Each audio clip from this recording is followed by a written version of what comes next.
worry. Snowfall on this scale is no impediment. We can keep moving.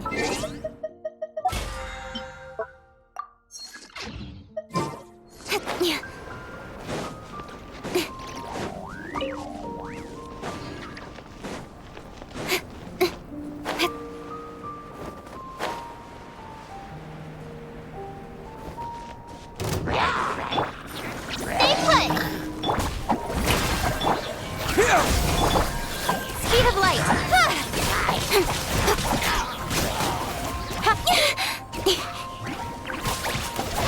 Incoming!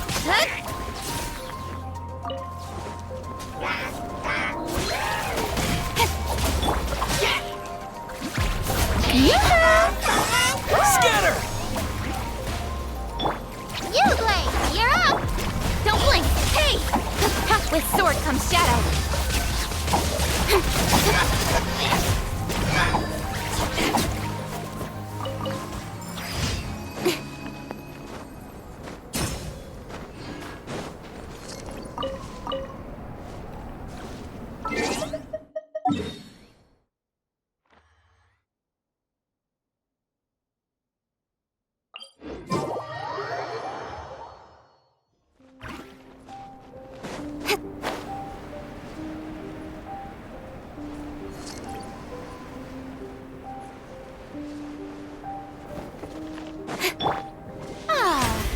The show begins!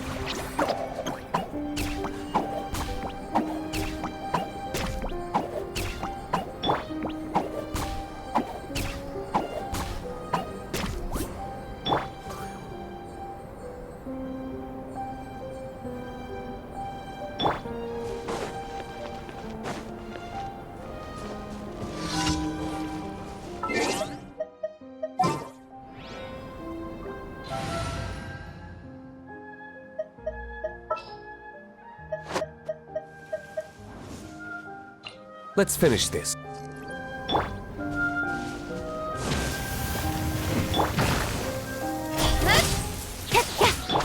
Stay put! May I present? Speed of light!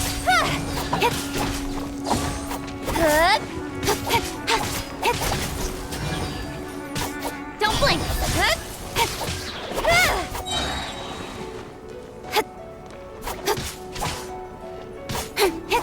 Incoming!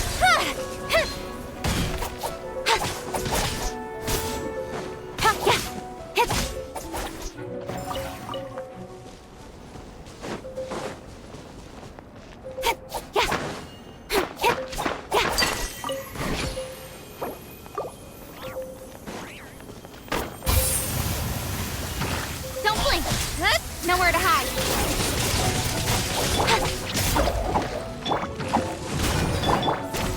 Speed of light! Hey!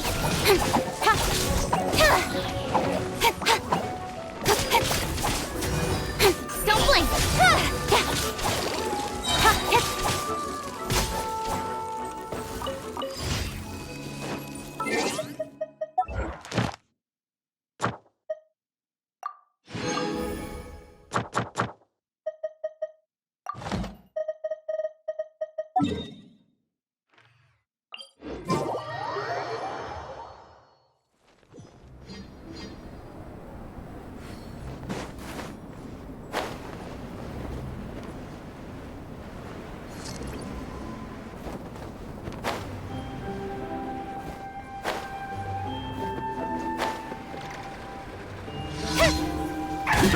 Don't be scared! Time to work! Time to shine! Speed of light! Cut to the chase!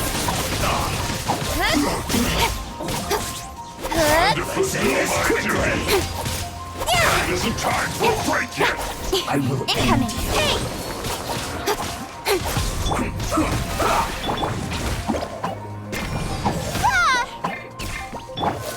Speed of light! Nowhere to hide!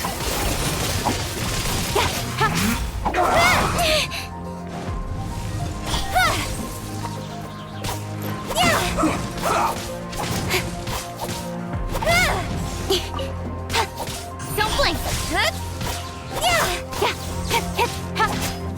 Let's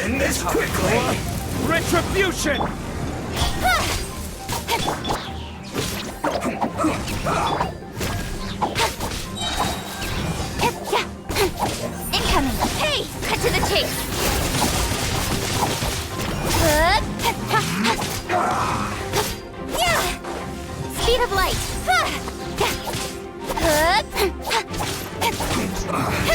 I guess this is it.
What a letdown.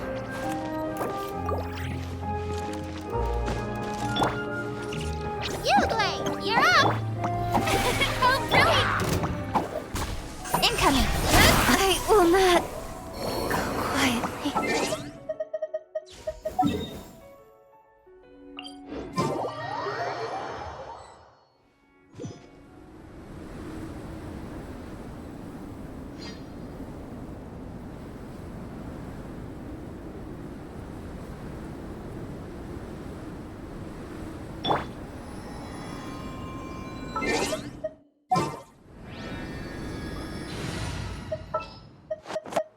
There's still a long road ahead.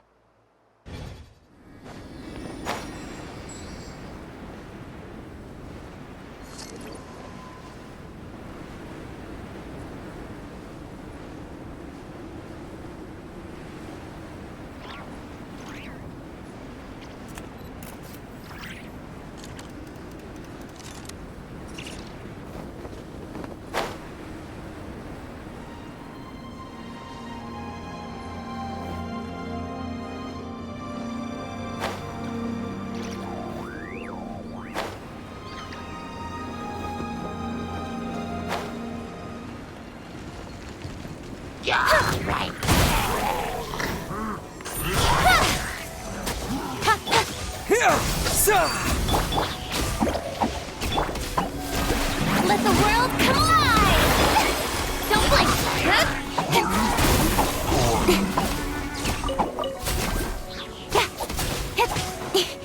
Speed of light!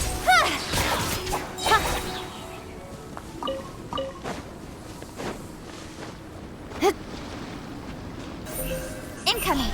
Hey!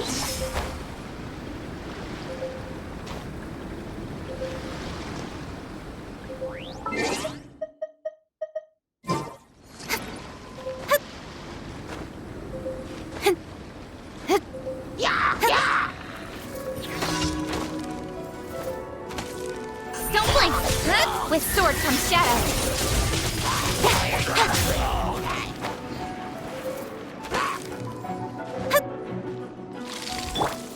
Scatter!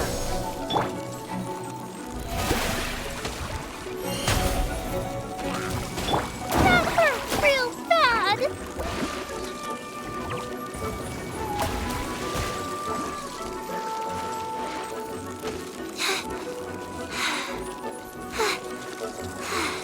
Don't be scared! May I present?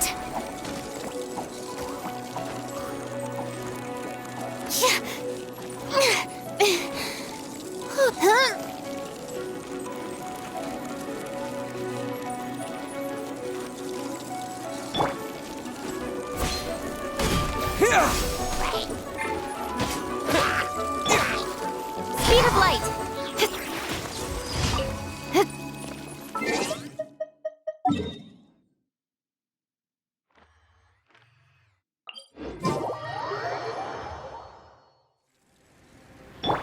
Yugli, you're up!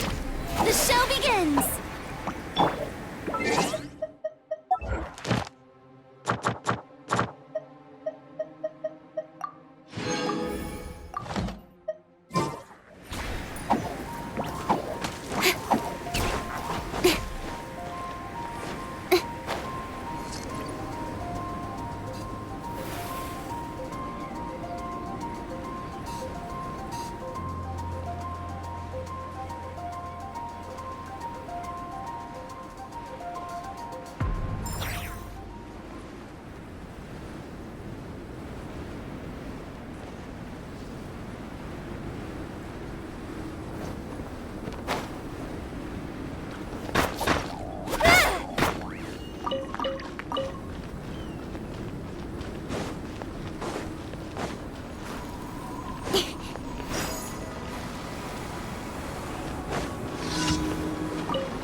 The sun is out. Our work's done for the day. Shall we take a stroll?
Haven't you heard? There's a strange law.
I'm very confident in my singing skills, but there aren't many pieces of music that are worthy of my...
prompted nearby.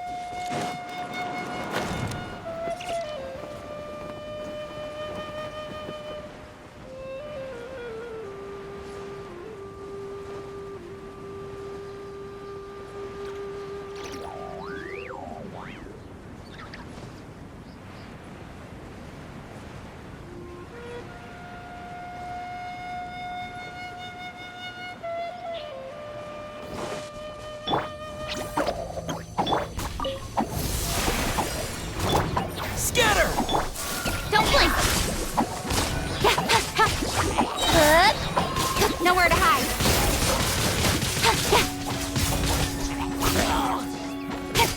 Incoming! Hey! Propagate! Don't blink!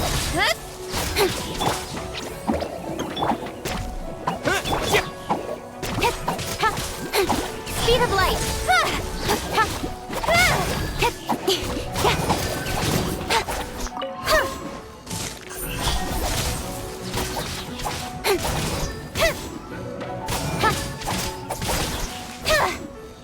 Incoming!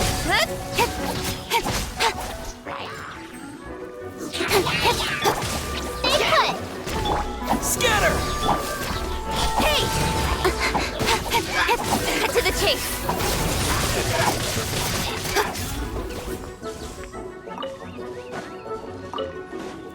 Speed of light!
Don't be scared! May I incoming!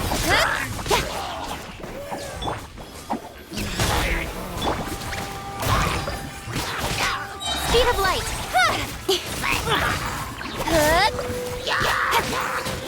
Nowhere to hide! Got lucky that time. Incoming! Hey!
Ad Astra. Thank you for completing.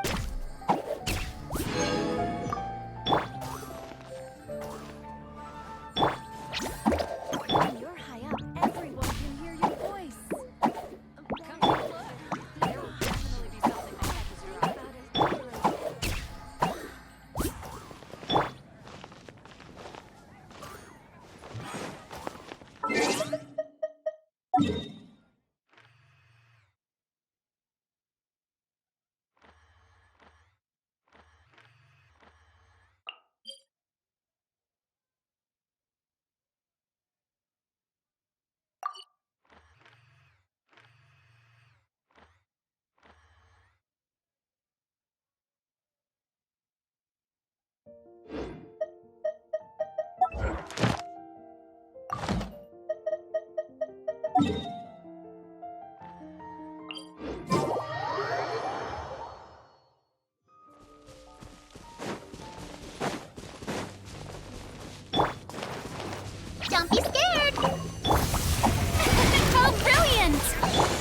Propagate!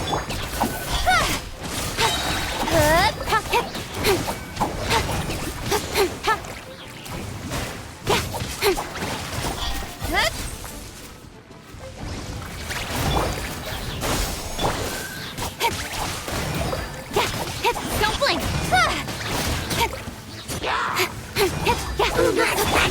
Time to shine! Go get it, you! Germinate! Cut to the chase!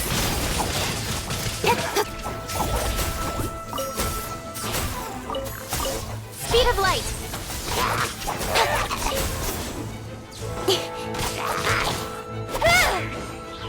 Don't blink! Hey!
Yes, I'm sure you have very many friends indeed.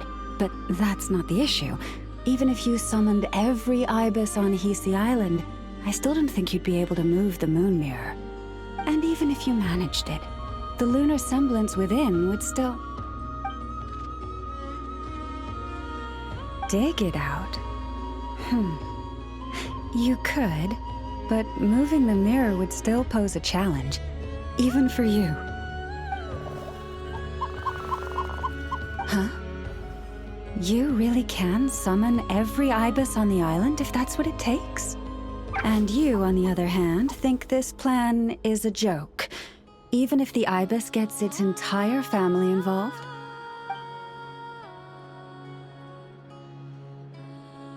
Wow! Things are really kicking off over here. Looks like we've got a weasel thief and a heated argument with a bird. We're plotting and scheming, to be precise.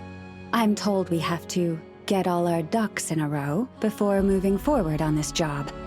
But my co-conspirators disagree quite strongly on the best approach.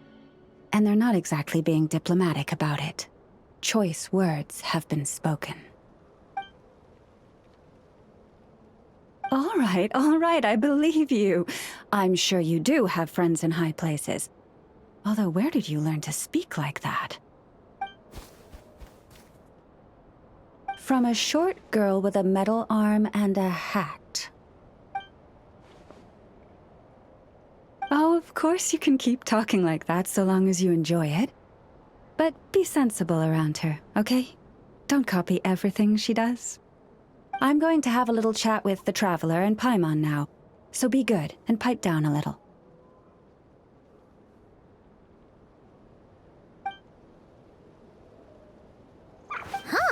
really did quiet down. Being able to understand animal speak is so cool. Paimon wishes she had that ability. Trust me, Paimon, you would not enjoy it very much at all. Ah, don't misunderstand. Nothing terrible would happen, and it doesn't drive you insane or anything like that. Although, that being said, I do sometimes find it quite overwhelming. I was overjoyed when I first discovered that I could understand animal speech, but I quickly realized that it came with a downside. This ability is always active, and I cannot control it. Oh. Yeah, that would be a problem. And if you can't control it, that means... Exactly. People say that listening to the bird song deep in the woods gives them a profound sense of peace and quiet that lifts their spirits. But no matter where I go, I can never find peace and quiet.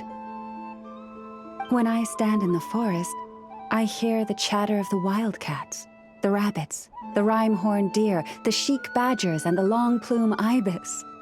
They argue loudly about who's to blame for damaging whose roost, or which part of the woods the best twigs come from.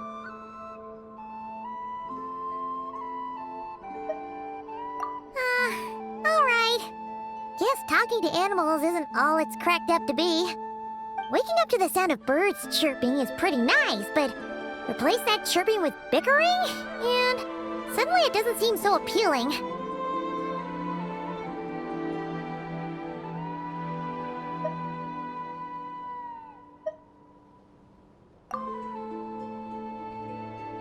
As for me, I've lived with it so long that I'm used to it now.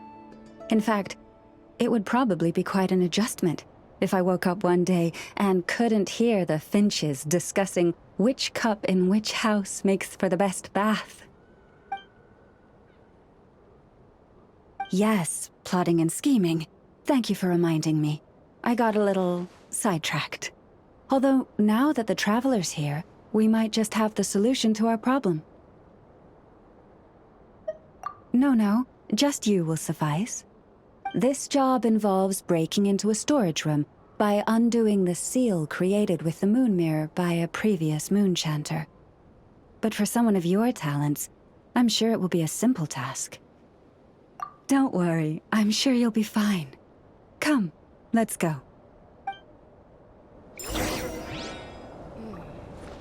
Where in the world did I put that book?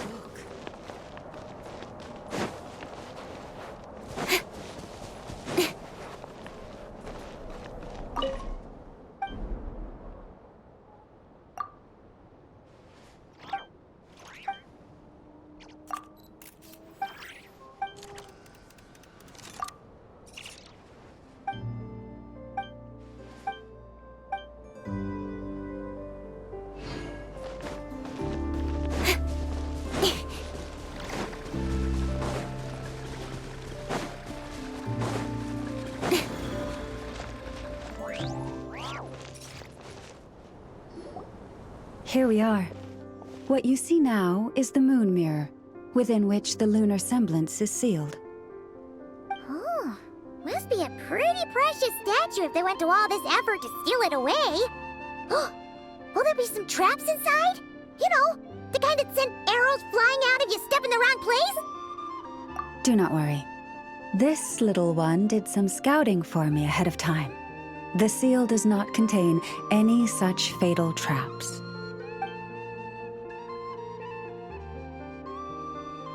Oh, nice. That's good to know. And yeah, that sounds like a job for a weasel thief.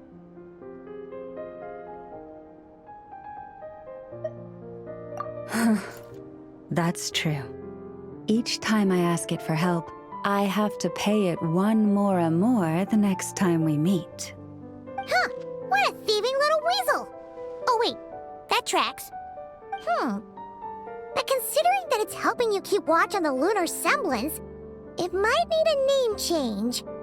How about... Weasel Guardian!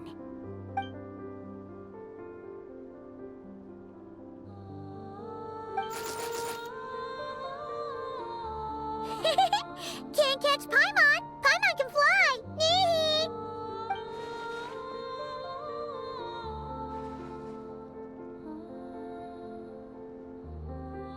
Come on, be nice to our guests.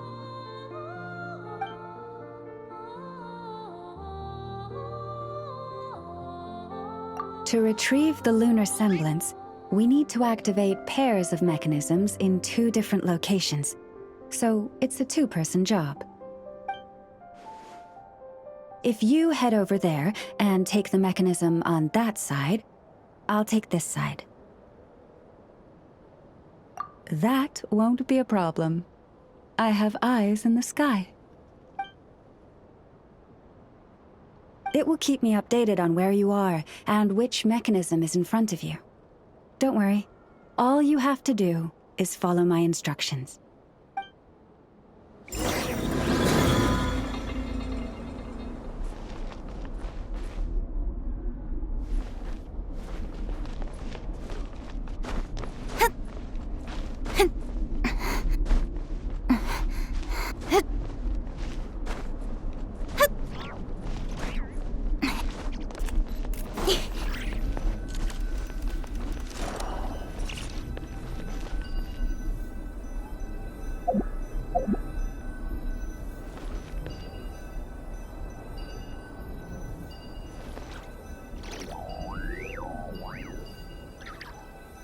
Understood. I will retrieve the lunar semblance now.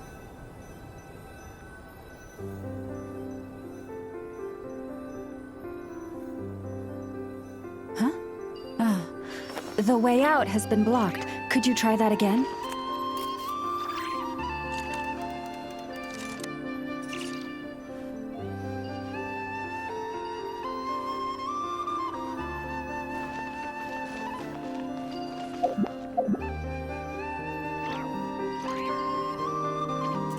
Understood. I will retrieve the lunar semblance now.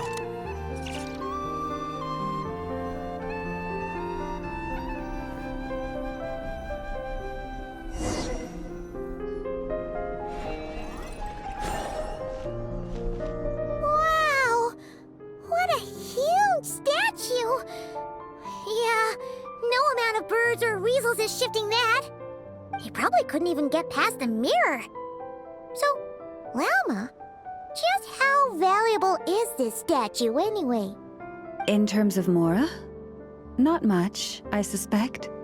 It's crudely fashioned, and the kind of stone it's carved from is found everywhere around these parts.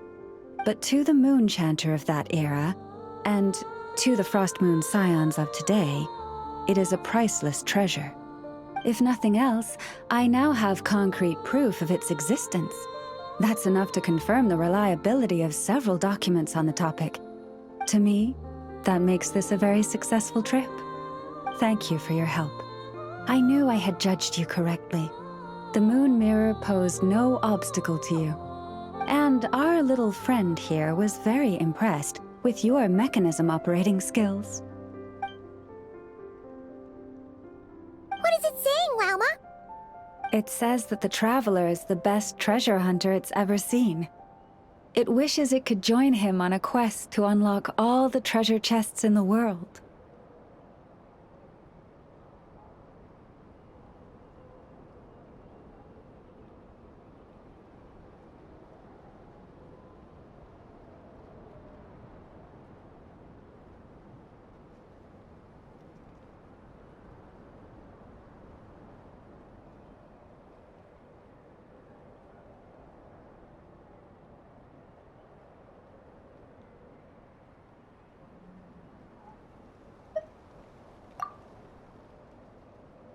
From now on, I'll call on you if I ever find a treasure chest I can't crack. Okay. Bye then. Didn't even give us a choice in the matter. Don't worry, it won't come knocking on your window every day with a Mora coin in its jaws trying to drag you off on a treasure hunt. And it certainly won't be visiting your room in the dead of night, moaning about locks it can't pick. Uh-oh. We better make sure to lock all our doors and windows before we go to sleep tonight. Relax. That weasel's only a child. It means no harm. It's just more talkative than most. All right, let's head back. It's almost time for dinner. Oh, and we still need to figure out how to get this statue back to our library. It seems like I'll need a little help from my friends, after all.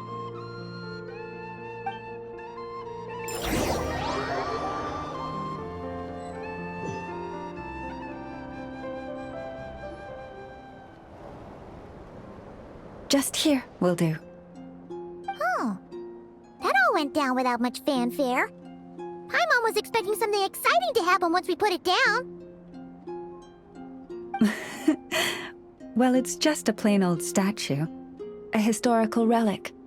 It doesn't hold any kind of mystical power. The real value lies in the stories behind it.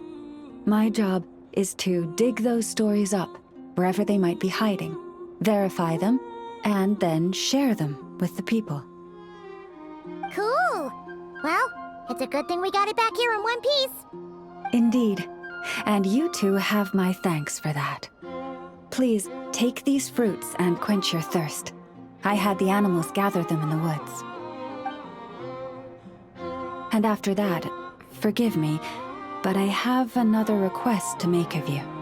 I apologize if this is presumptuous of me, but I've seen how well connected you are, and I've heard of your many travels into secret and forgotten places. On your future travels, if you ever come across any texts about the Frost Moon Scions, could I borrow them and make a copy with which to enrich our library? You have my sincere gratitude on behalf of the Frost Moon Scions. Oh boy. That was some seriously tasty fruit. So much better than Paimon's used to. These animals have lived their whole lives in this forest. Naturally, they're the ones who know where to find the best fruit.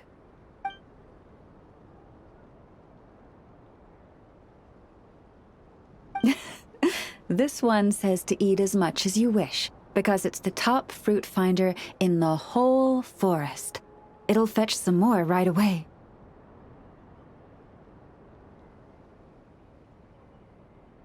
Awesome! Thanks so much!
I'm all for work-life balance, but I think this is pushing it.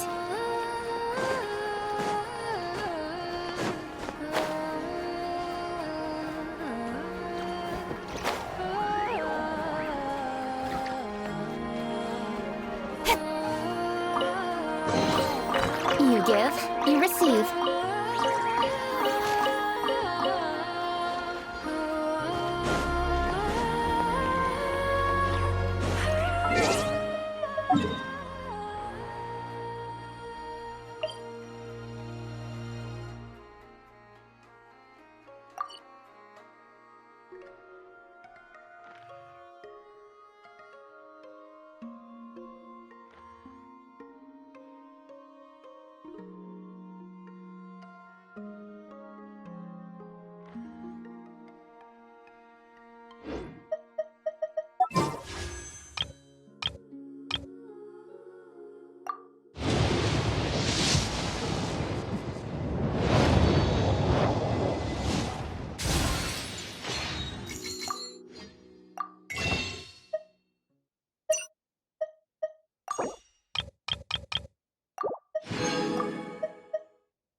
Miss Lauma, is everyone here?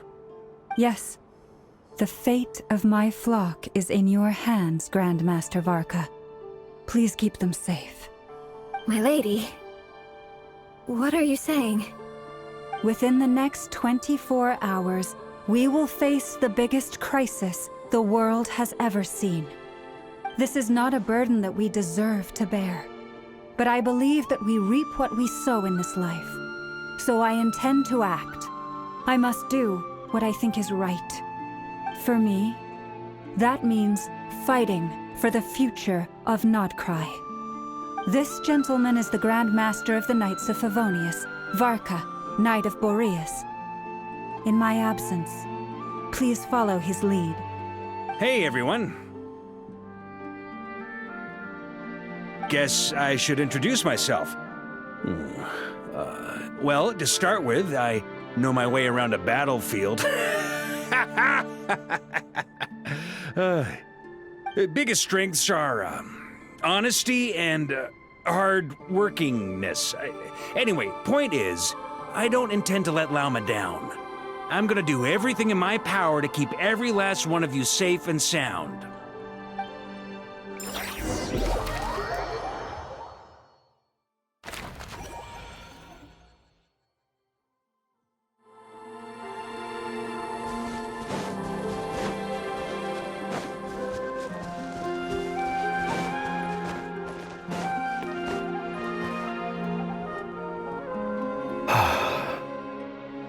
Something on your mind? Miss Columbina, was it? I believe that's how the others addressed you. That's right. Names are funny things. Have you always been called Dainslev? Yes. I take it your own name has a more complicated history. I have a different relationship with names than other people. To be honest, I'm not even sure that Columbina is my name. At least, not in the same way that Dainslev is yours. But it's what everyone calls me, and I go along with it. A lot of my life has been that way. I get so used to things that I forget to question why they are so. I never used to think much about where names come from, or what they mean to people. Maybe something's wrong with me. You're different from other people. I sensed it the first time we met. You're more perceptive than most. I'm sure your long life and rich range of experience explains that. Do you ever find yourself missing Conria, Mr. Dainslev? Difficult to answer. I have dreamed of the past many, many times. Sometimes I'm fighting tooth and nail.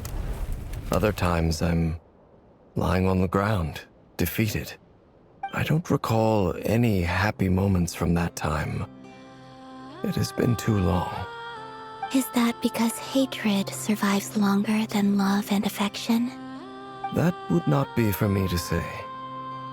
I make no excuses for the grudges I bear. But whatever the reason, I remember little that was beautiful or sentimental. Thank you for your help with the Rerir situation. Without your efforts, I never could have learned the hidden truth of his story. You're welcome. I know he's your friend. Friend? He betrayed me. And I never really understood what he was going through in life. Some friendship, that is. Okay. So, do you plan to fight him with us? You see, you're torn. Now you know what really happened. You see the things he's done in a new light. I need some time. Of course. I completely understand. Anyone else in your position would feel conflicted too. Actually, I went through something similar myself recently. Something happened that changed my perspective on a situation. A situation I took for granted at the time, but now I feel very grateful for it. You mean the Harbingers who still support you, even though you've left the Fatui? Yes. I always thought they were only helping me because Harbingers are forced to work together. But then I abandoned them. A warrant was even put out for my arrest. And even now, they still support me. Which means I was wrong about them all along. Clearly, they view you as a friend. I feel a little guilty now. I regret not seeing her help for what it was, and not treasuring it. I see the guilt that you're feeling now, because I feel it too. Hopefully, talking about it will do us both some good. Have you noticed that the Traveler and Paimon are over there? I think they've been listening. Huh. Shall we say hello? Sure. Hello. Ah! They caught us!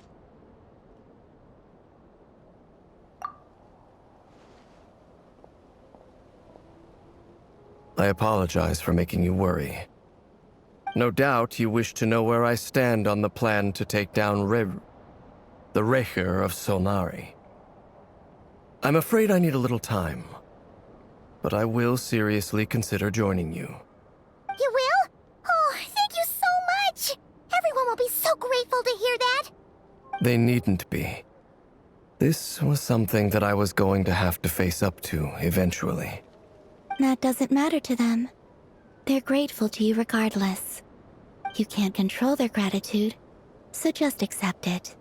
And then, have a think about whether you're willing to join us.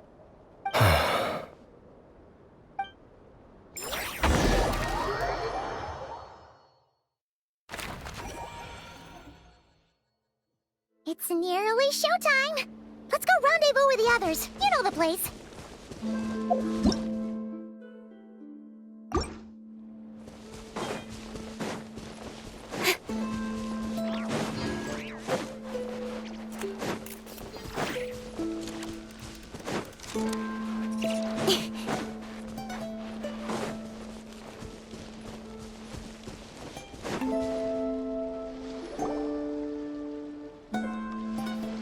Ah, you're earlier than I expected. Hey, Flint's! Been waiting here long? Not too long. I came a little early so I'd have some time to think. Are you nervous about the battle? Quite the opposite. I'm reminiscing on my past battles. When I was awakened by the Ratniki, I had not touched a weapon in many years. I felt like the battlefield was not where I belonged. But after waging war against the Wild Hunt for so long, I came to realize something. A life of absolute peace is simply not a possibility for me. My restless flame indicates that somewhere inside of me, there is a deep yearning to root out the evil in this world. Oh, that doesn't sound like such a bad thing. Well, in the past, when I was a Fae whose primary concern was hibernation, it was hardly ideal. But it certainly serves me well here in the present. And I am delighted to be able to join forces with you in this endeavor. Looks like I'm not the first to arrive. Ah, Miss Lauma. Did you sleep okay last night? I struggled to settle down at first, because of the nerves. But don't worry. I got enough sleep in the end. I'll be just fine. Please, I'm just doing my part. Never! Over here!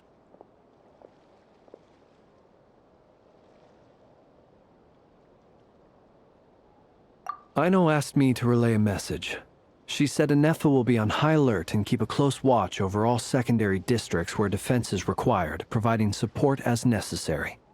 Meanwhile, Aino herself will provide range support to us directly, using her latest invention. Excellent. My thanks to all involved. The chess set's looking a little unstable. It won't hold him much longer. We should be prepared to engage at a moment's notice. No sense sitting around waiting. Let's make the first move while we still have the option. I agree.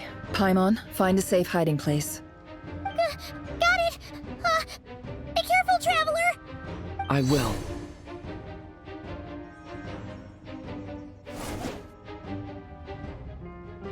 Everyone, take your positions as soon as the battle starts. Every ounce of strength we have in our bones, let us bring to this fight. Ready? Let's go.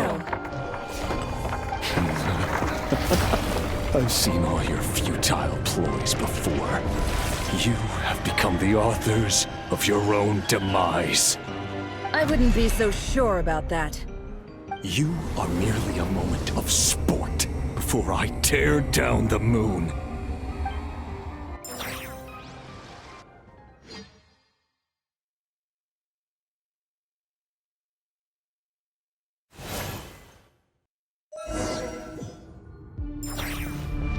Stay on your toes. Yep, you too.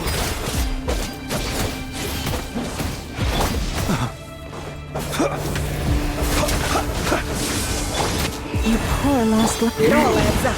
The moonlight betrays you. Let me help you guys. Big fist!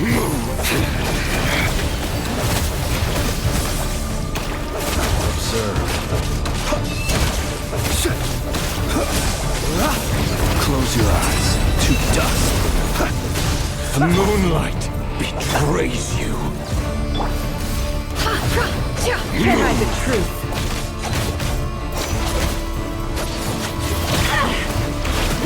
Shameless. The moonlight futile. No more lies. Hunt him down. It all falls into place. Move. Can't hide the truth. The moonlight betrays you. Seek within.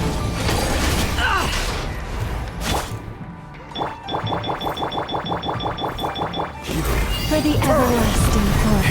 Began with the moon, and so shall it end. The moon will protect you.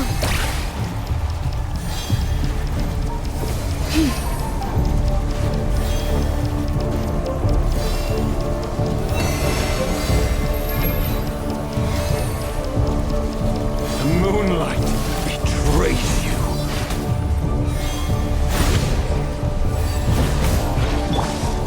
It all adds up.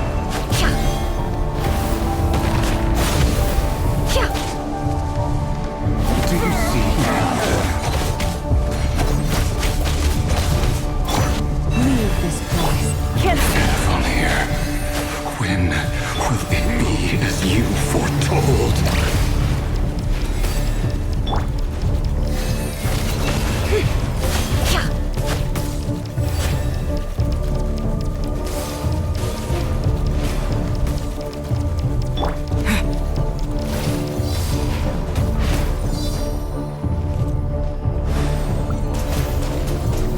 The moonlight betrays you. Forest, protect us. Observe.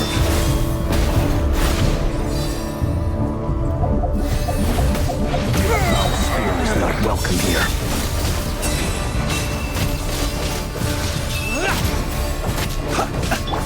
With one heart, we pray. You put No more lies. The mystery unravels. Absurd. Can't hide the truth. Go! It's all futile. Hunt him down.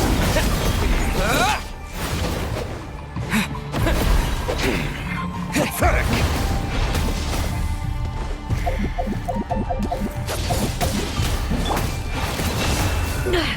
I better. Close your eyes. Do you fear the dark? The for the moonlight everlasting forest. betrays you. It all adds up. It's all futile. Steady now. Observe. Be silent. Leave this. The deception ends here. Can't hide the truth. Let's see what you're made of.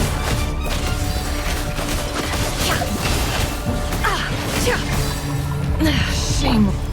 Go! With one heart, we pray. Beware the creatures of the night. Are you quite finished? Observe. Go! Futile. Hunt him down.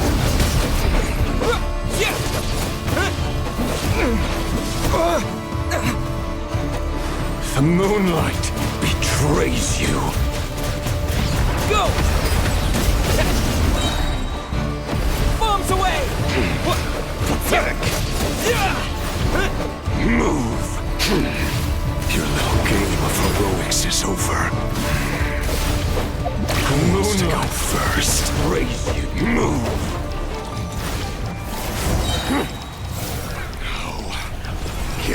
Out of my sight! No! We've been separated! Will it take? You okay? Never! Where are the others? Stuck outside the barrier. I guess he really doesn't like us. Destroyed and reborn. Knowing too much is always a death sentence. Be careful what you wish for!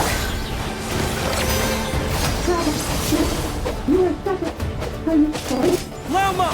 Can you hear me? Silence. The voices are gone. But at least I know they're still there. I need to focus. Stick to the plan. Remember my most important task. Just keep stalling him. If I can stall him for long enough, the moment will come. Unravel. Can't hide the truth.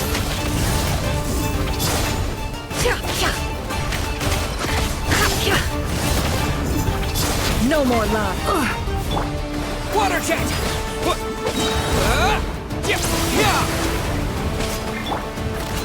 Seek within. Let's see what you're made of.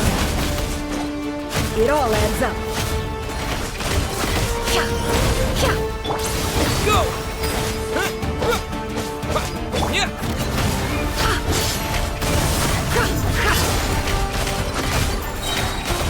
The mystery unravels. No more lies.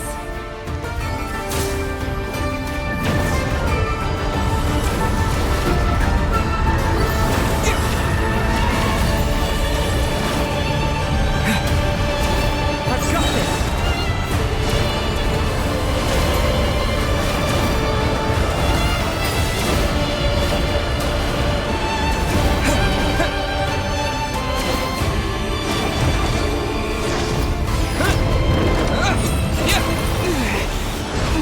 Broken. I can't keep this up. Don't push your luck. Your death is within my grasp. It all adds up. Can't hide the truth. Destroyed and reborn. Go!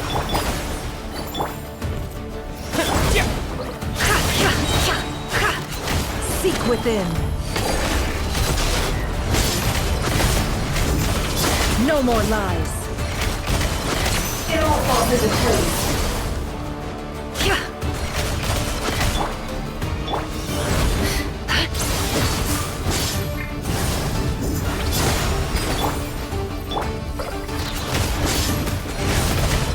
The deception ends here. It all falls into place. It all falls into place. Can't hide the truth.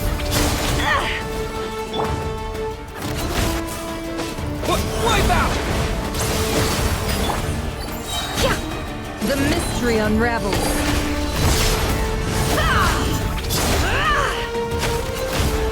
Let's see what you're made of.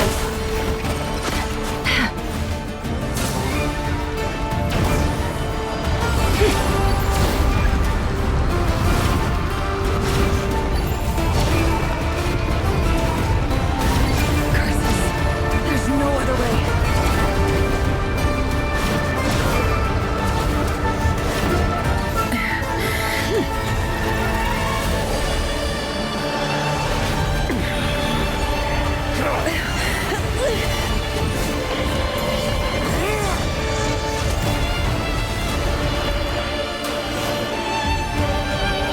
The only way to defeat Rarer is to borrow his own power.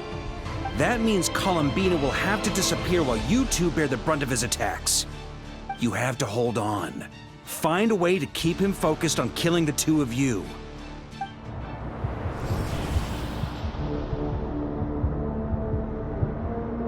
Nefer, your eyes are bleeding. Soon you will be powerless to resist. And then, I will reduce you to dust. But that dust will plague your memories. Come on, keep holding on. Any other tricks up your sleeve? Let's see them. As entertaining as they are. You've backed yourself into a corner. You don't fool me. I see your fear clear as day. I have to stoke his rage. Make him unleash everything. You fear what you could never defeat. You fear the thought of never being able to save your beloved. You cannot win the fight against fate, Rerir. Is that what you think? Well, now it's your turn to feel afraid!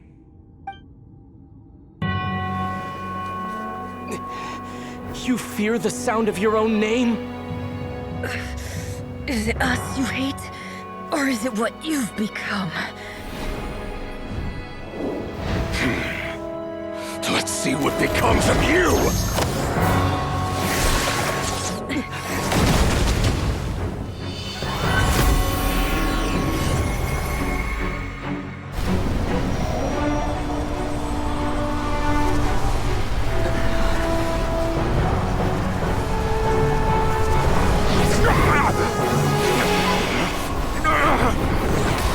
What's happening?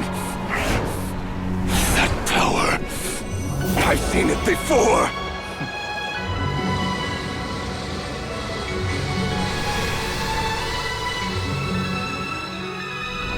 His power is on another level. We'll need to use an alchemical array to convert his power into a usable form. Then quickly channel it into Columbina, rendering her powerful enough to compete with him. I'll join you. I can help. If I release enough abyssal energy into a confined space, it'll create a potential difference, allowing us to extract a huge amount of elemental energy. Next, I'll synchronize with everyone's minds using Pyro, then give you temporary access to their abilities and fields of view. But it won't last long. Can you see? Well enough. So, we have a student of Gold Rhine-Daughter in our midst! How about that?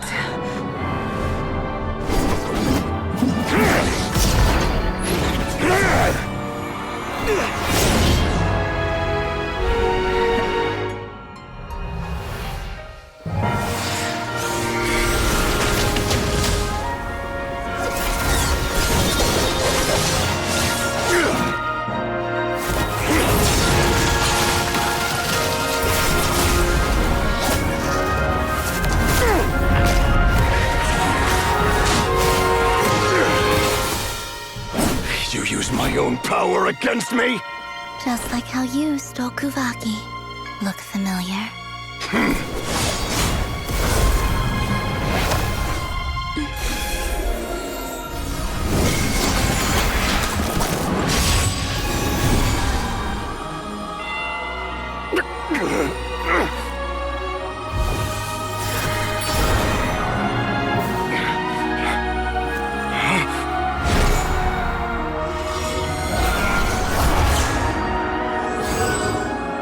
Don't you realize? You don't have the power to hold that gate open! I don't, but someone else does.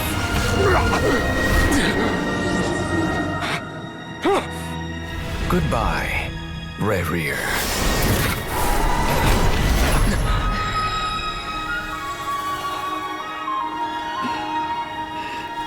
We won.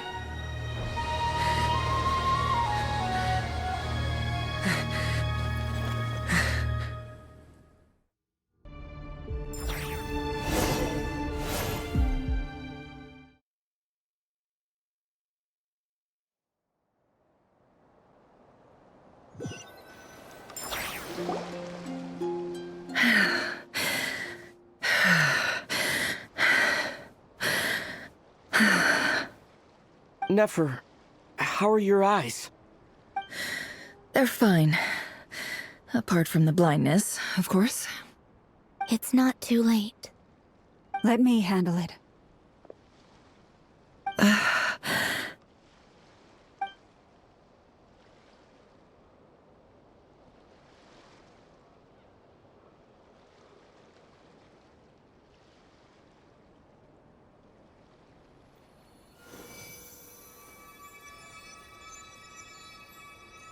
Miss Nefer. It's not like you to lose your composure. That was the most reckless thing I've ever seen you do. Reckless how? The situation was critical. Our lives were at stake. We had to do something. Even so. Okay. I guess you're right. Under the circumstances, it was a wise decision. You traded your eyes for an incredible victory. In business terms, I suppose that's a huge return on investment. I'd be hard-pressed to argue otherwise. Still, I don't like this outcome, and I don't want you to lose your sight for good.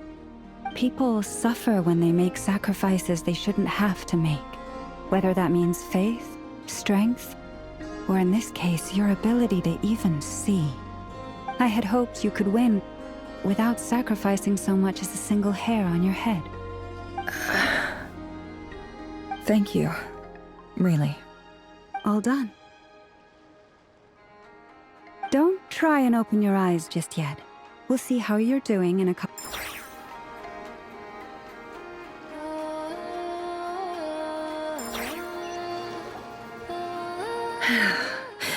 Nefer, how are your eyes? They're fine. Apart from the blindness, of course. It's not too late. Let me handle it.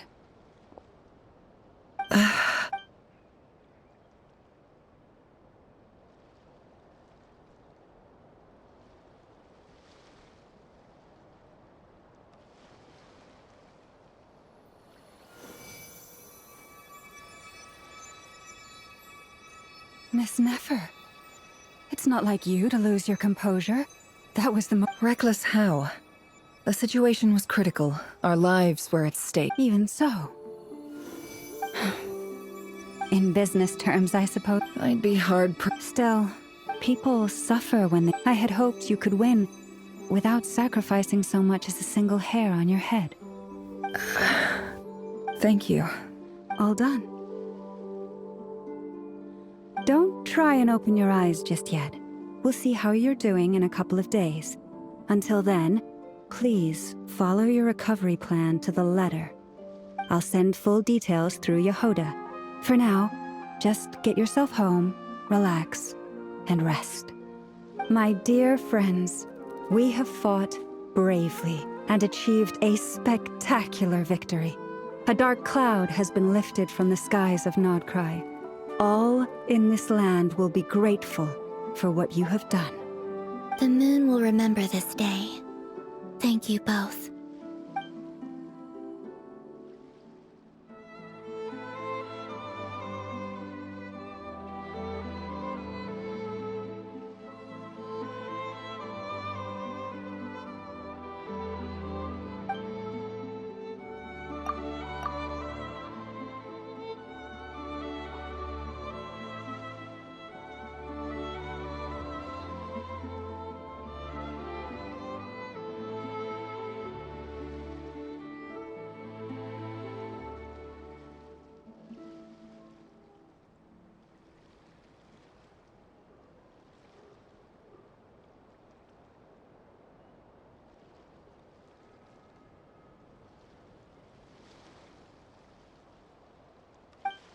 There's something I want to let you know.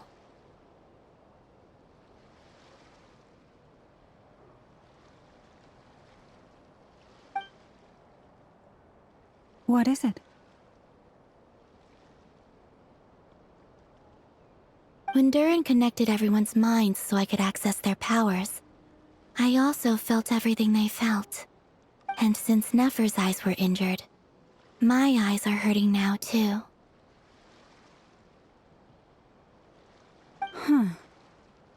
Hold on. Let me try. I only feel the pain. There's no actual damage. I just thought I should tell you. You're right. There's no damage. That's a relief. But I must say, I'm surprised to hear the Kutar share something like this with me. In the past, you never used to open up about yourself. Things are a little different now from how they were. I'm learning to share how I truly feel with my friends. Friends? You have no idea how glad I am to hear that.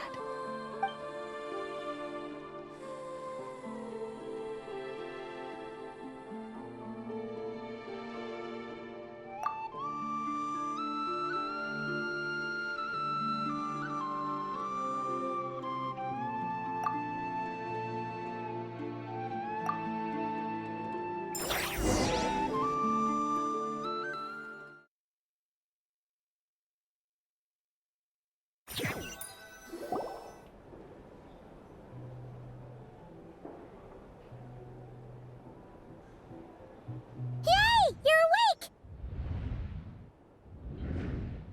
How are you feeling? Any aches and pains? Did you sleep well? I'm doing all right, Paimon. No need to worry about me.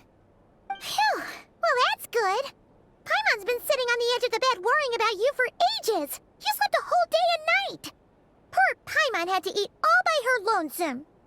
Glad to hear you didn't starve. How was the food? Well, it wasn't the same without you there to share it. Honestly, Paimon just can't relax when you're not your usual self. She couldn't enjoy the food and settle down to sleep. Well, I'm back to normal now. Oh yeah, and Albedo swung by earlier. He said to tell you to head to the tavern when you woke up. Varker and the others are organizing a victory feast and they want to celebrate with you. He also dropped off some medical supplies, but you seem fit as a fiddle, so guess you won't be needing those. If you're feeling up to it, let's head over now. Wouldn't want to keep them waiting.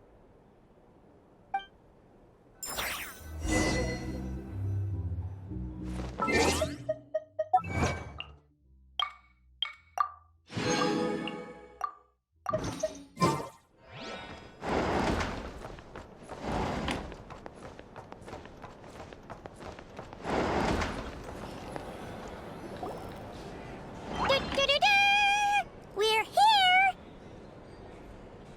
Oh, Traveler and Paimon! Perfect timing!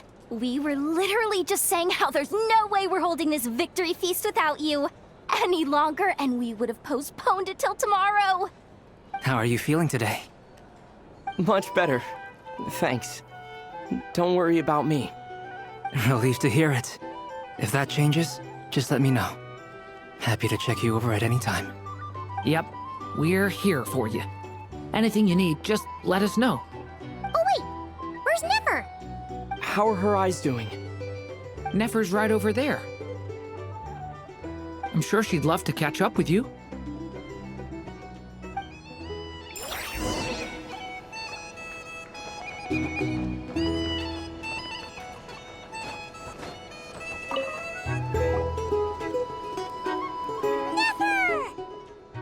Traveler, Paimon, are you recovering well?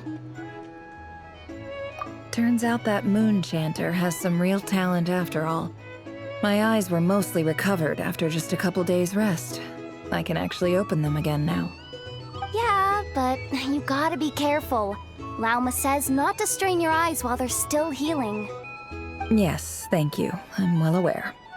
Yehoda, could I borrow you for a moment? I could do with an extra pair of hands. Oh, sure! Coming! Did you hear that? I gotta go help Lauma for a second. You guys chat among yourselves. I'll grab us some drinks on the way back. Paimon, you still like 'em sweet? You bet! Make it extra sweet, because Paimon's earned it. Sure thing!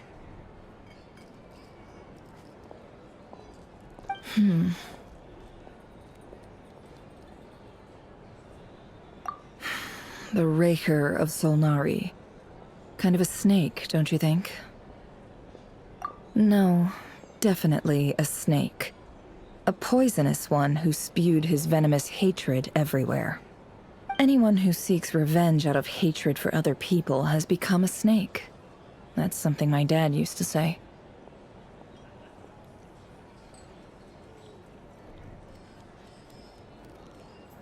Perhaps.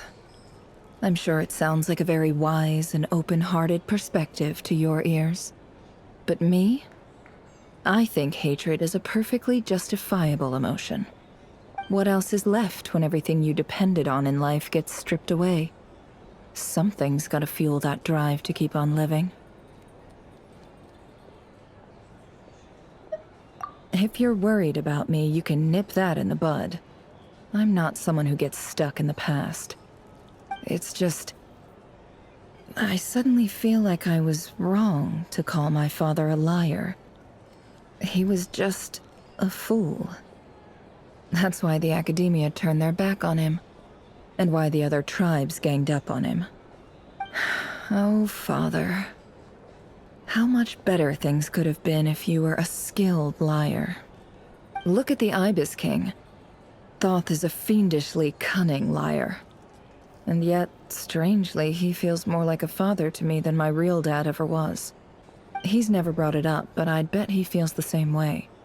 Why else would he give me the power to perceive the truth, while at the same time training me in the art of deception?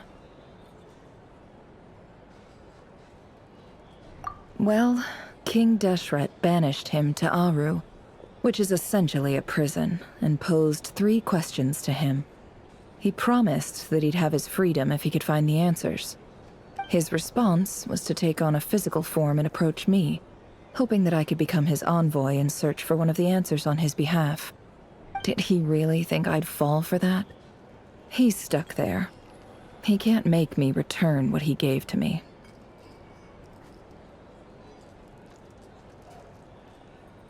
So that's enough for you to decide he's nice, is it?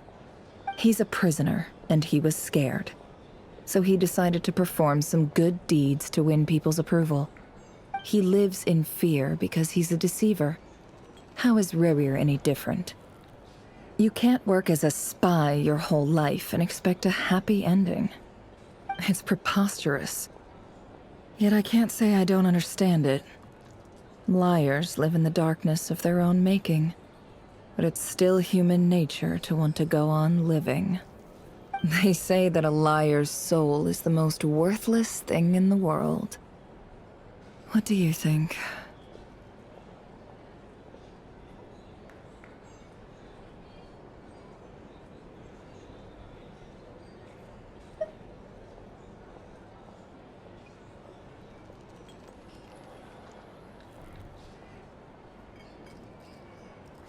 Oh, really? Well, it takes a very kind person to find compassion even for liars. If you ask me, the soul of a liar really is worth nothing. Because all they care about is themselves. For example, when something good falls into my lap, I don't go sharing the news around. Stops other people trying to steal it from me.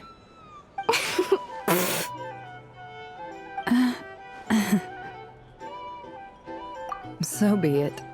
They have sharp ears. I can't keep anything from them. Oh, is that what it looks like? Well, you all know my past now, and I can't simply eliminate everyone who knows too much.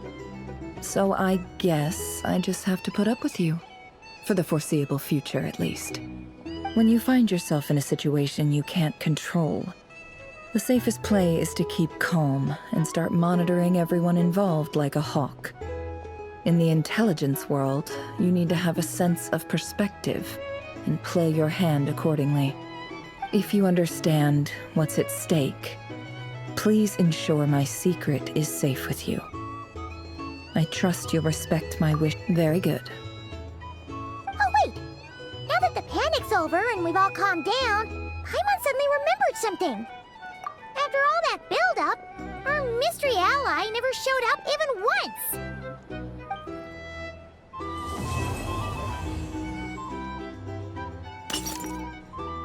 Huh? Am I imagining things?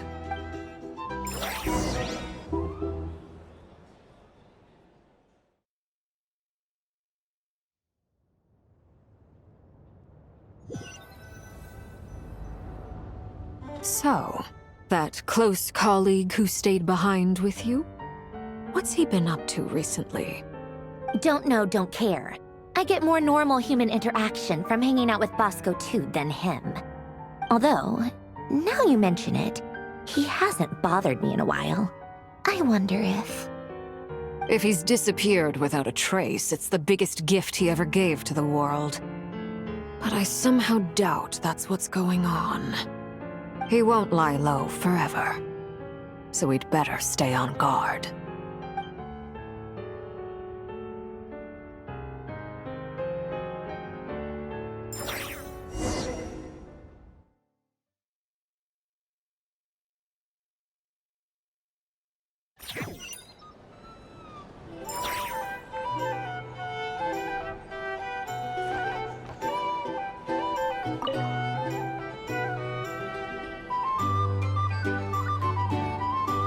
Ah, Lord Sangama Bay. How lovely to see you. I must thank you for the device you provided. It was an enormous help. Would I be right in thinking that it was developed by the Academia? Why come and ask me when you clearly know already? I mostly came to thank you. That's more like it. A little gratitude goes a long way with Lord Sangama Bay. Play your cards right, and you might even stand a chance of becoming my long-term supplier. The chance to work with such a kind and charitable investor as yourself would be a great honor for the Curatorium. Huh? Charitable? Who said anything about charity? First time hearing about it. Let's see. The first plot of land you purchased in Nodcry, your desert interests, and... Stop! What do you think you're doing? Exposing my investment history! It's nothing to hide from. They're all perfectly legitimate investments. And some of the land you purchased was with the intent of building a sanctuary? Yes, I heard about that too. How did you... You're a curious case, Lord Sangama Bay. You don't like people finding out about your good deeds, do you? But I'm afraid no matter how hard you try to keep things under wraps, where there's a will, there's a way. You did it for Sumeru, didn't you? It was empty land that was gonna go to waste otherwise. I figured if I built something there, it might at least get some use in an emergency. Disasters are capricious things. They strike without any warning. I've lost family to a disaster before, and I don't want to lose any friends or business partners if I can help it. My elder sister used to dream of finding a sanctuary. Somewhere with plenty of food, water, and medicine. Where everyone could live happy lives. It was something I looked into, but after discussing things with the Dendro Archon, I decided on a more effective strategy. The tech people handled the tech, and Moneybags provided the Mora. It just made the most sense. It's a pity that so few people know the truth about you. Everyone says that you view everything in terms of Mora, and all you care about is growing your own wealth. So, what's the problem with that? Everyone wants to be rich. It's human nature. So yes, I love Mora, and it's nothing to be ashamed of. But surely you have dreams of your own beyond just making Mora. You don't get it, do you? My dream is to invest in other people's dreams. And, you know, make a nice little slice for myself along the way. Just thinking about it makes me happy. That sweet, sweet sound of Mora. Thank you. For the device? And the pendant. Oh, that. I was just returning a favor. Don't worry about it. Seems like we've both been away from home for a very long time. Yeah. So long that I barely remember what my family even looked like. That would be your mother, father, and sister? Yeah, though it's been years since my sister passed away. It's not like I want to forget them, obviously, but memory can be even more ruthless than the most calculating business person. Beyond a certain point, if something isn't helping you, it just gets rid of it. My sister can't help me now. Slowly but surely, her face is fading from my mind's eye. It's become a vague impression. Not everything will fade. When loved ones pass away, the beautiful memories are the ones that last the longest. Yeah, that's true. If you ask me, that's the one silver lining in all of it. Well, that, plus, I'm sure that life is much better now than it was back then. Oh, absolutely. I have tons of Mora, a big beautiful house, business is booming, and I'm as happy as can be. You've got a lot going for you too. Boss of the Curatorium of Secrets? I'm sure there's plenty of Mora to be made in that line of work. I appreciate the vote of confidence.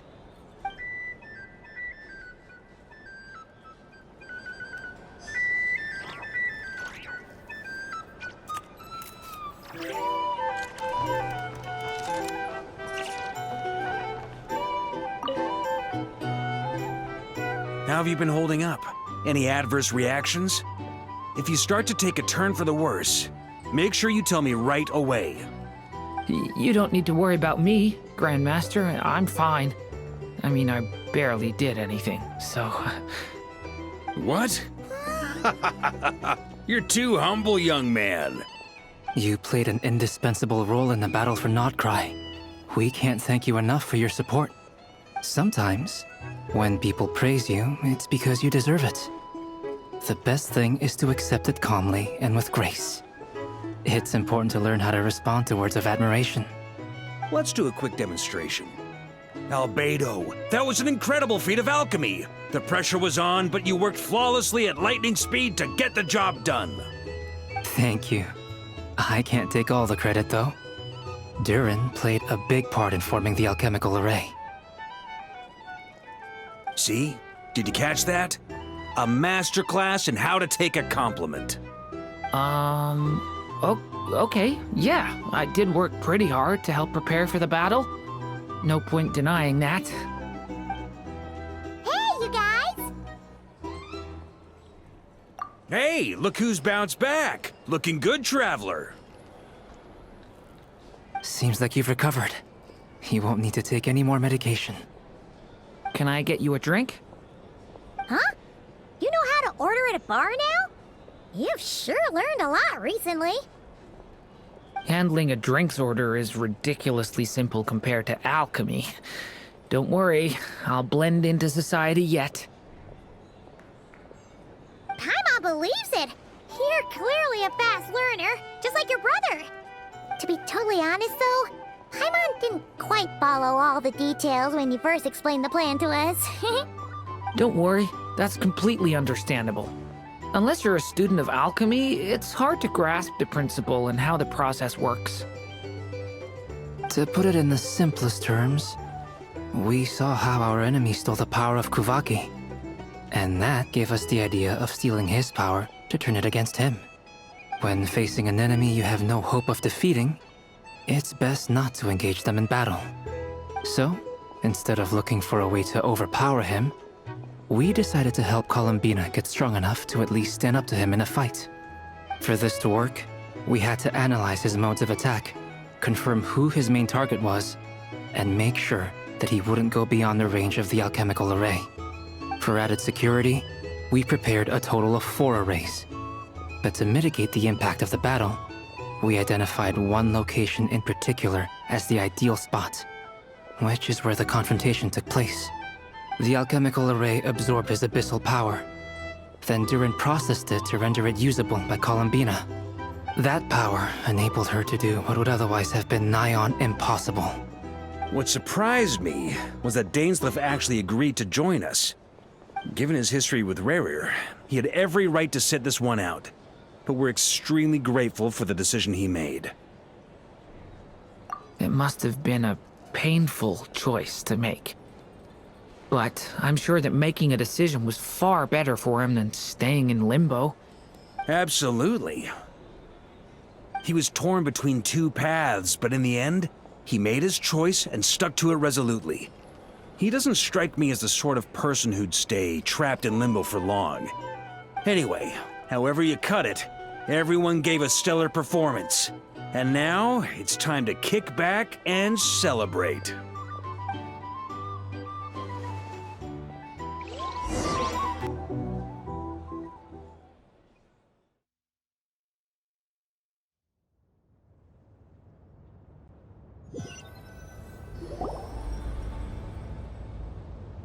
That's the only reason you're here. Yes. I've thought a lot about it, and I've realized that you, me, and Arlecchino should be friends. I think this is very important, so I felt I had to come and tell you. Well, this is a new one. I'm so moved. I can't even hold my teacup. If that's all, you can leave now. Do you not want to be friends with me? Or is it that you prefer being coworkers? What is this, Columbina? Are you deliberately testing my patience threshold? Right now, my politeness module is active, but if you say another word, I swear I'll shut it down. If your politeness module was active, wouldn't you say the word please at some point? Polonia, please see Lady Columbina to the door. Will you still invite me to your next tea party? What? Yes, I think you will. Bye-bye, dear Sandrone.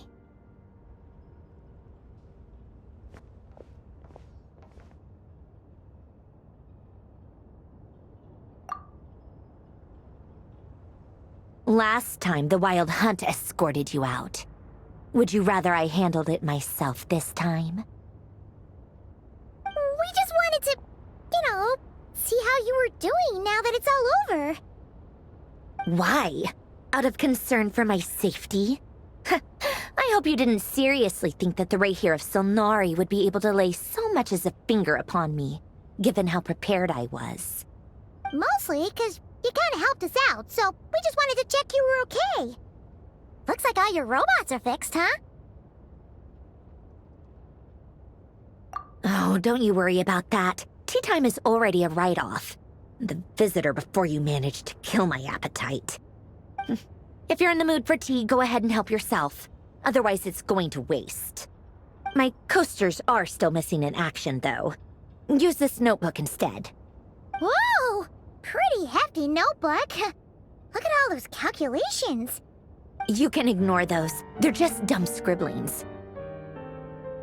I doodle and write in my free time. Sometimes I remember the distant dreamlike past. Sometimes I imagine the far-flung future. And other times, I grit my teeth and note down all the crazy nonsense going on in the present. Some people do the crosswords in the newspaper.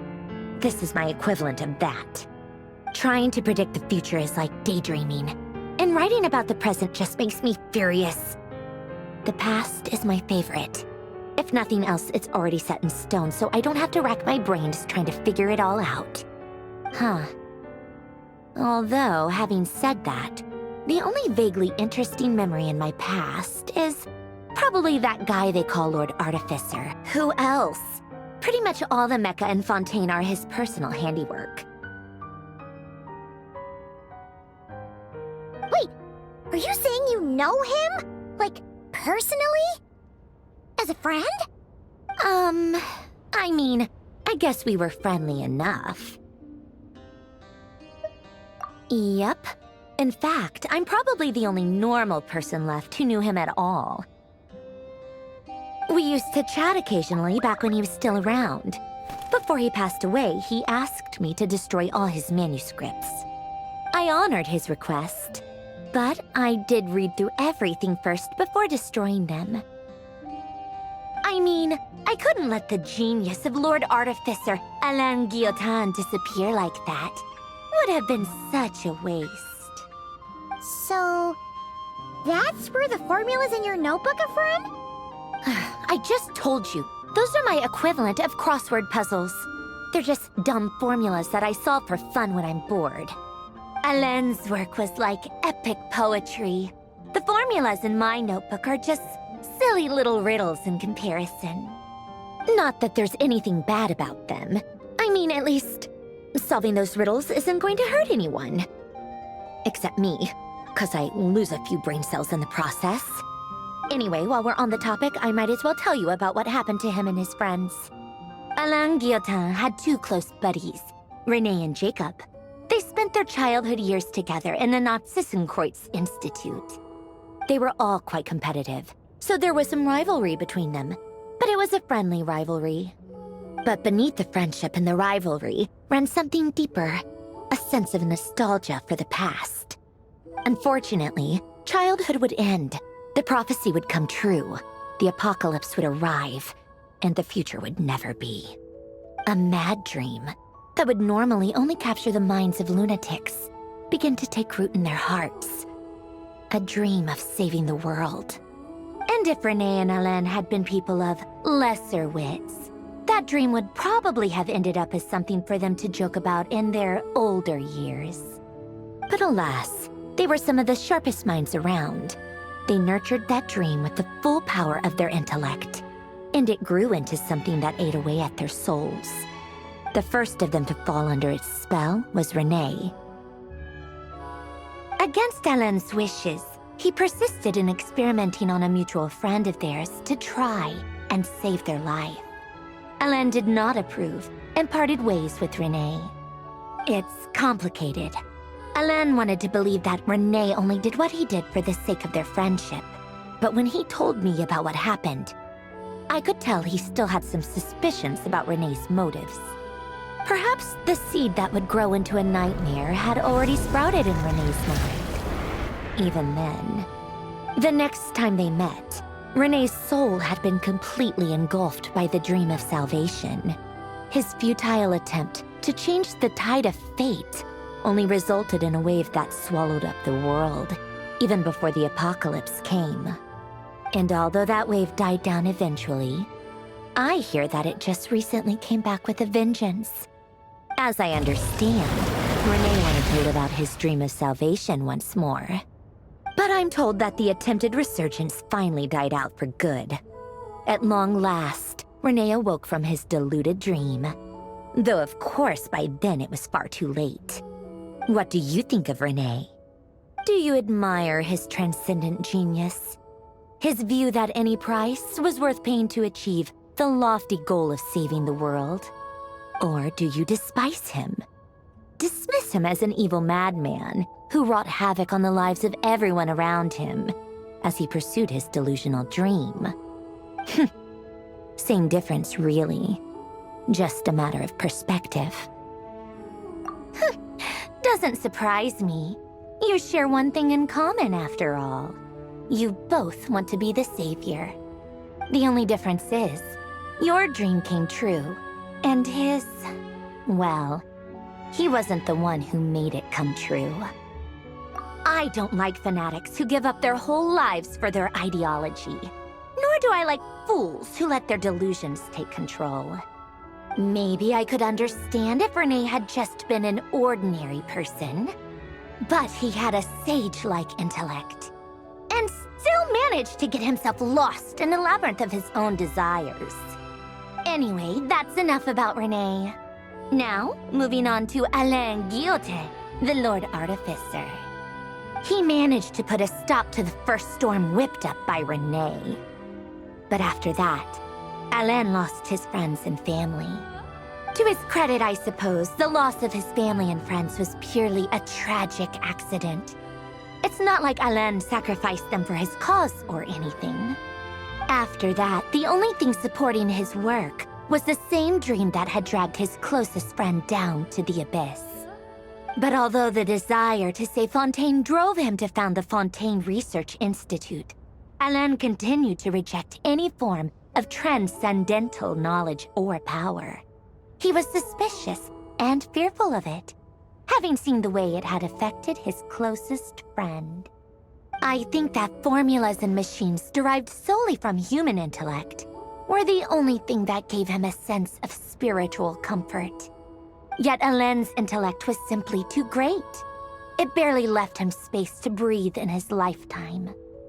Once he realized that the end of his life was approaching, he finally accepted the truth. The Narzissenkreuz Institute needed someone, and a human being, to see its story through to the end. He quit working on his formulas, trading them in for the fairy tales that had played such a formative role in his childhood, but which he barely touched in his adult life. He told me that the director of the Narzissenkreuz Institute used to read those fairy tales to the children as bedtime stories. Apparently, they worked wonders at sending kids off to sleep. I think that all he wanted at that time in his life was to be able to sleep deeply without being plagued by depression. By that point, nothing else really mattered. At the very end, he laid down to rest in the ruins of the former Narzissenkreuz Institute orphanage, while the Fontaine Research Institute he had founded continued tirelessly with its work. Many years after that, tensions over competing dreams would once again cause a rift, this time between members of the Fontaine Research Institute. But the actions of those fools had nothing at all to do with Alain. And that is the story of two people from the Narzissenkreuz Institute who both wanted to save the world. One went all in on his fantasy of salvation without ever looking back, and ended up calmly sinking to the bottom of the deepest sea. The other sought desperately to burn bright in his life, even though he wasn't sure where he was going. I do sometimes wonder, why is it that people like them have such grand hopes of saving the world? Even the grandest tree starts as a tiny seed. So perhaps, for each of them, their mission to save the world began with a very simple desire: to save themselves. They were young children with friends and family who mattered to them, desires to explore the meaning of life, ambitions to have a successful career. They didn't want to see all of that taken away in one fell swoop. Or maybe they just wanted to find something to anchor themselves within the chaos, to stop them getting quietly swept away by the storms of life. But instead, the search for their own salvation took them down the rocky road laid out by fate.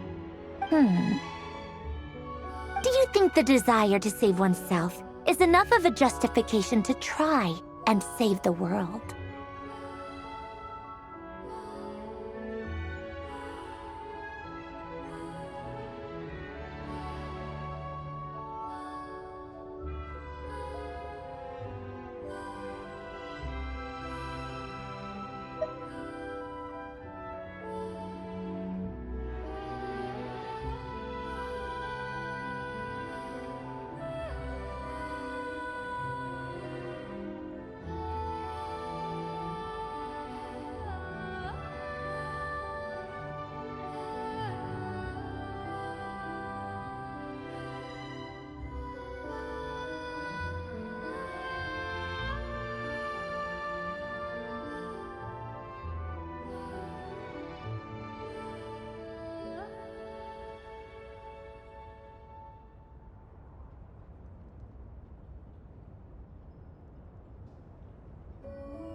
Sensible answer.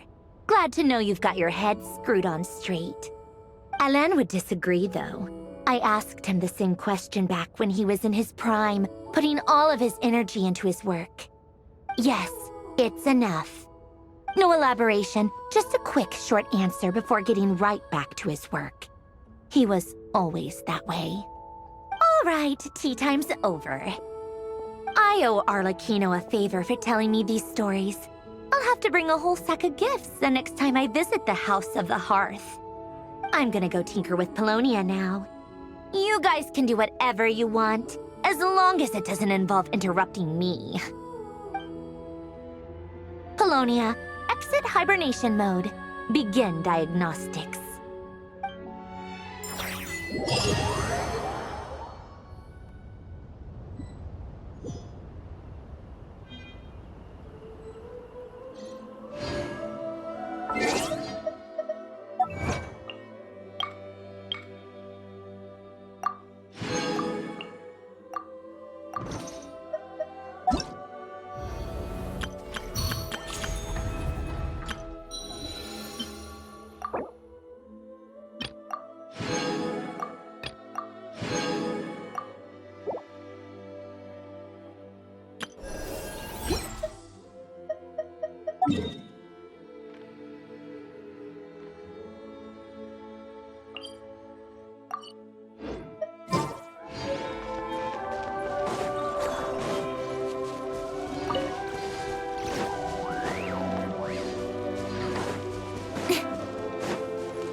Add Astra.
Nothing's going right lately.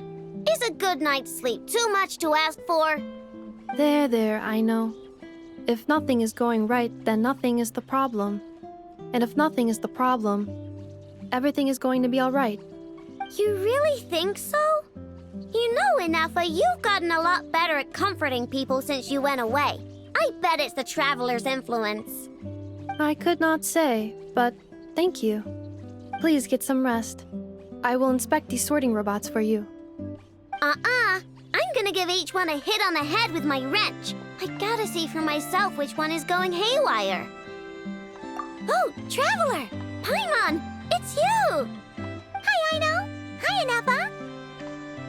It feels like it's been ages since I last saw you two. Or, wait, maybe not. I don't know. It's all a blur. Sorry. I didn't sleep too good last night. My head's a mess. But anyway, seeing you makes me feel a bit better. I know. It appears my analysis was correct. Huh? You were getting upset over nothing, but now that the Traveler and Paimon are here, your mood has improved.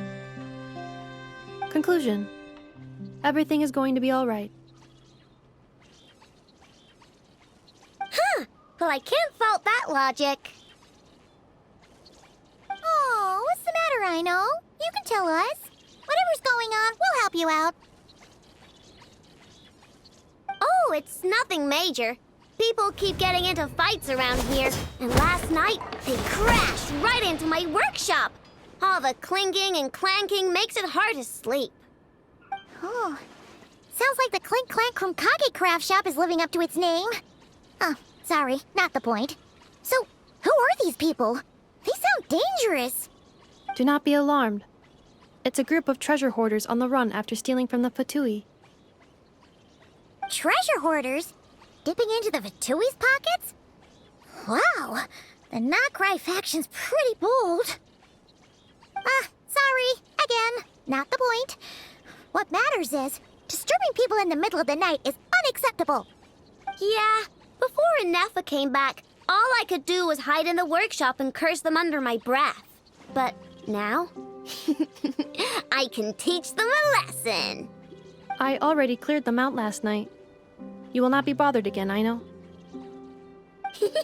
You're the best, Inefa. Wow, so problem solved, right? Well, the sleeping problem is solved, but now there's an issue with my prospector bots. They're supposed to sort out the useful treasure from the junk. Nice! Sounds impressive. No, not impressive. There's a traitor among them. Correct. The sorting bots delivered several items of no utility this morning. The ratio of useful to non-useful items suggests that one of the bots has malfunctioned. My bots don't just break down for no reason. You know what I think? It was sabotage. And it must have been one of those people from last night. Then we'll find them and make them pay. Yeah! But first, I need to figure out which bot they messed with. How are you going to do that? By staring him down. You gotta put a little pressure on him and see which one starts to sweat. Okay, so psychological warfare? That works on robots? I don't know. If it doesn't work, I'll just drag them into a small room and interrogate them one by one. Whoa! How's that fair? Two of them are just hard-working little bots. If I take them apart, even though nothing's wrong, it'll hurt their feelings. Okay then. Ahem. All right, listen up, you three. One of you has messed up big time. And if you don't own up, you'll be dragging your friends down with you. So, time to come clean. Or we'll... what are we gonna do again? We'll let you off. But just this once.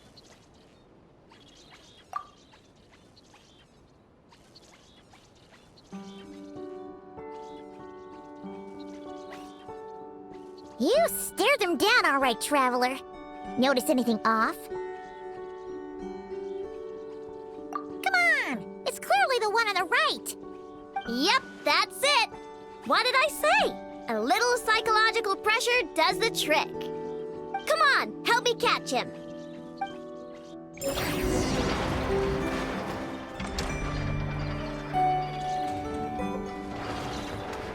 Nope, wrong one.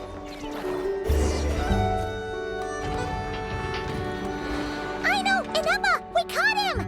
Do you need to check him over? Analyzing exterior. No anomalies detected. The probability of malfunction due to an external injury is low. Huh. Must be the processor then. Let me open him up and have a look. Uh-oh! He's on the run again! Catch him!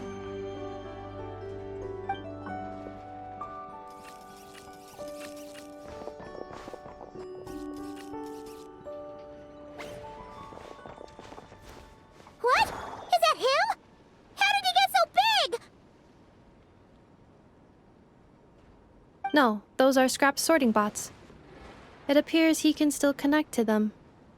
Okay, well now I'm getting curious. There's more going on here than a simple malfunction. But we need to catch him first. Try sucking him out!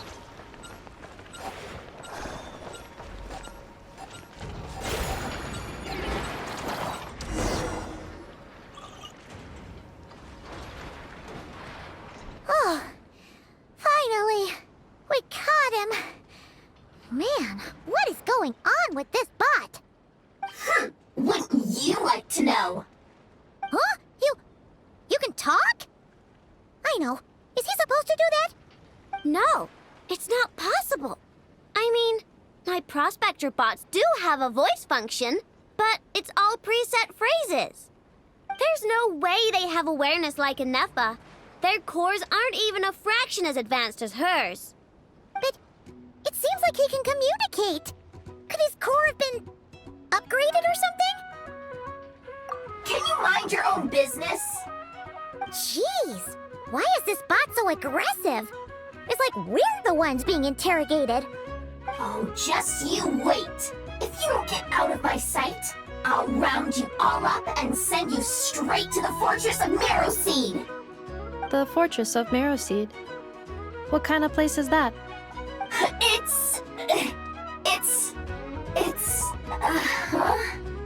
What is it again? Meropede. Yeah, that seems right. Would you stop with the personal questions? So intrusive. Leave a girl alone. Whoa, what do you mean, girl? You're a junk sorting robot. I'm a girl. Okay, well, I'm not sure what happened, but something is definitely wrong here. This isn't the prospector bot I know, that's for sure. Well, guess the only way to find out is to open you up and see what's going on. Don't come any closer! Somebody help! It's okay. I'm a girl too. That doesn't change anything!